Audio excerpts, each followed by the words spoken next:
গাধাকে যখন সৃষ্টি করা হয়েছিল তখন গাধাকে বলা হলো তুমি দুনিয়াতে প্রচুর পরিশ্রম করবে, তোমার মাথায় কোনো বুদ্ধি থাকবে না, তুমি খেতে পারবে শুধুই ঘাস, এবং তোমার আয়ু দেওয়া হলো 50 বছর। এইটা শুনে গাধা বলল, হে প্রভু, আমি এত বছর বাঁচতে চাই না, আমাকে বরঞ্চ 20 বছর আয়ু দিন আর 30 বছর আয়ু ফিরিয়ে নিন। গাধার এই প্রস্তাব মঞ্জুর করা হলো। এরপর যখন কুকুরকে সৃষ্টি করা হলো, কুকুরকে বলা হলো তোমার খাবার হবে মানুষের বাসি খাবার, মানুষের রেখে যাওয়া নষ্ট খাবার, এবং তোমার আয়ু দেওয়া হলো 30 বছর। কুকুর এইটা শুনে বলল, হে প্রভু, আমি এত বছর বাঁচতে চাই না, আমাকে বরঞ্চ 15 বছর আয়ু দিন এবং 15 বছর আয়ু ফিরিয়ে নিন। সৃষ্টিকর্তা তার এই প্রস্তাব মঞ্জুর করলেন। তারপর যখন বানরকে সৃষ্টি করা হলো তখন বানরকে বলা হলো তোমার কাজ হবে দুনিয়াতে শুধু এক ডাল থেকে আরেক ডালে ঝুলাঝুলি করা, মানুষকে বিনোদন দেওয়া, এবং তোমার আয়ু দেওয়া হলো 20 বছর। বানর তখন প্রভুকে বলল, হে প্রভু, আমি এত বছর বাঁচতে চাই না, আমাকে বরঞ্চ 10 বছর আয়ু দিন আর 10 বছর আয়ু ফিরিয়ে নিন। সৃষ্টিকর্তা বানরের এই প্রস্তাব মঞ্জুর করলেন। এরপর এলো পুরুষের পালা। পুরুষকে যখন সৃষ্টি করা হলো তখন পুরুষকে বলা হলো তুমি হচ্ছ সৃষ্টি জগতের সবচেয়ে শ্রেষ্ঠ প্রাণী, আর তোমার আয়ু দেওয়া হলো 20 বছর।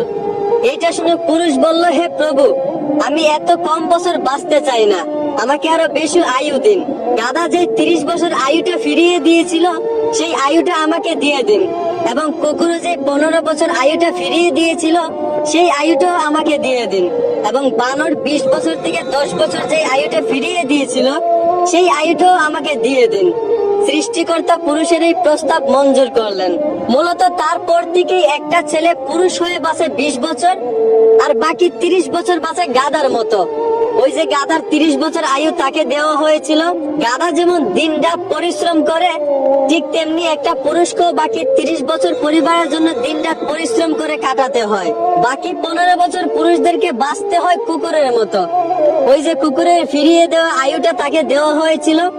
একটা কুকুর যেমন মানুষ যা দেয় তাই খেয়ে বেঁচে থাকতে হয়, ঠিক তেমনি একটা পুরুষও বাকি 15 বছর সন্তানেরা তাকে যা দেয় তা খেয়ে বেঁচে থাকতে হয়, আর বাকি 10 বছর পুরুষদেরকে বাঁচতে হয় ঠিক একটা বানরের মতো। ওই যে বানরের 10 বছর ফিরিয়ে দেওয়া আয়ু পুরুষদেরকে দেওয়া হয়েছিল। একটা বানর যেমন এক গাছ থেকে আরেক গাছে ঝুলাঝুলি করে মানুষকে বিনোদন দিয়ে বাঁচে, ঠিক তেমনি একটা পুরুষকেও বাকি 10 বছর কখনো এই সন্তানের গায়ে ঝুলে কখনো ওই সন্তানের গায়ে ঝুলে বাঁচতে হয়।